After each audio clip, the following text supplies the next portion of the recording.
All right, so finding ways to de-stress while quarantined is important these days. Here with some relaxing and soothing activities you can do at home. It is Katie Brown. And Katie, I just want you to know I was up very late coloring last night for this segment, so hopefully you'll like what I put together. Did it make you chill out? Did it make you chill out? I've never been more relaxed in my life. Yes! That is my point.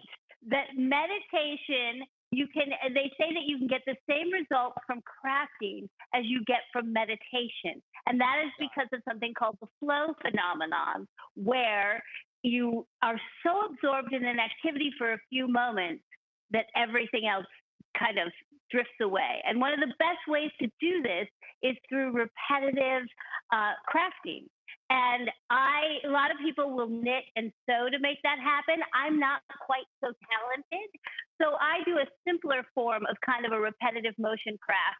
And that is this. Can you see that? Isn't that fun? Yes, that's amazing. Is that three-dimensional, right? And yeah. It's so easy to do, and yet you get the same effect as you do when you craft or you crochet or you knit. And all you have to do is get yourself a bunch of different colored yarn or string, and then print out just from your computer the word or the message you want to see.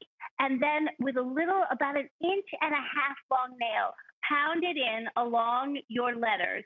Pull this out when you're done, and then get busy getting soaked up in the blissful, meditative, soothing, relaxing act of winding all those nails together till you get the message that you want. It's kind of a fun Katie, one, right? Is this your croft room? Do you have a room of just crofts? I was just looking at that, of crofting.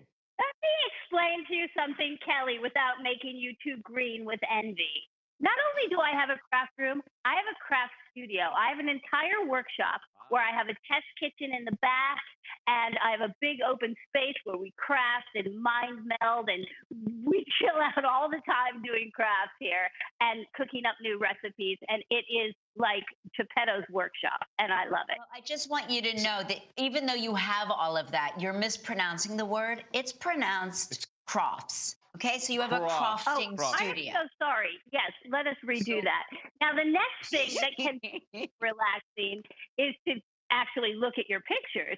But another way to get that kind of repetitive, meditative action going through crafting is to just get a collection of ribbon, either an old frame you have or a few pieces of wood, wrap a ribbon around those pieces of wood, and just kind of continue that until all of your wood or your frame that you're trying to recycle is all finished and completed.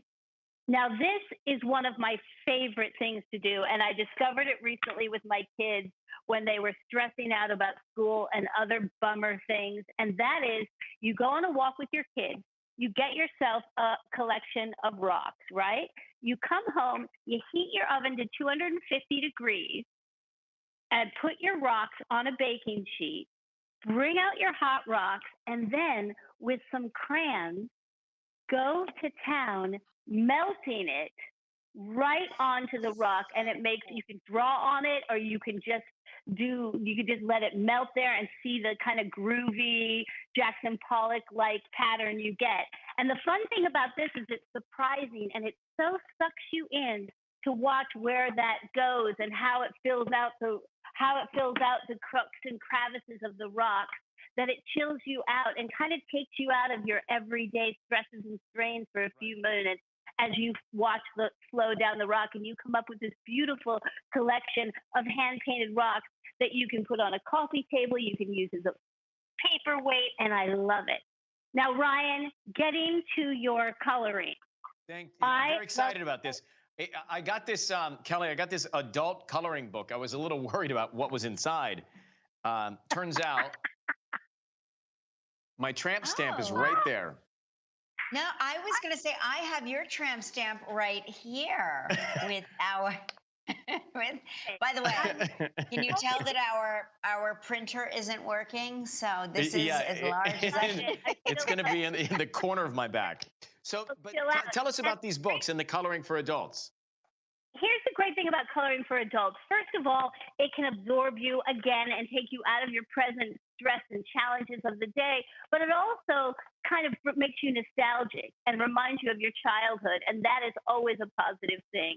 And the other thing is working with colors. Colors can actually take your brain to different places and put you in different moods. So it takes you out of your current situation and off thinking about your pressures of the day.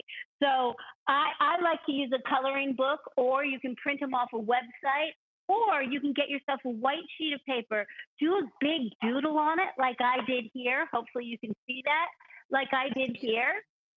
Yeah. And I great. just went Nice. down then with some watercolors. I doodled all over the piece of paper. Then I took a little bit of color, watercolors, and I filled in the big things, the big shapes that I made. And another thing that's always fun is sounds. This is just some air dry clay that I rolled out, cookie cuttered, made some shapes, took an old box, built some holes and ribbons, and I got beautiful sounds. She is, you are definitely more productive than we are. Some great ideas. Kelly, what about this? That's a good tramp stamp. Let me just say this. I think so, right? This reminds me of how bad I am at coloring. I'm so bad at coloring. I can't stay in the lines. You can. I have faith in you. You can, Kelly. Terrible. We can teach you that. We Hey, feel listen, bad about for more of Katie's ideas, check out her brand new podcast, Quarantine Mom with Katie Brown, available where you get your podcasts. Thank you so much for coming on. Great to see you. Thank you for having me. Now do some chilling crafts and let's talk later. We will. Love You you, got it. Katie.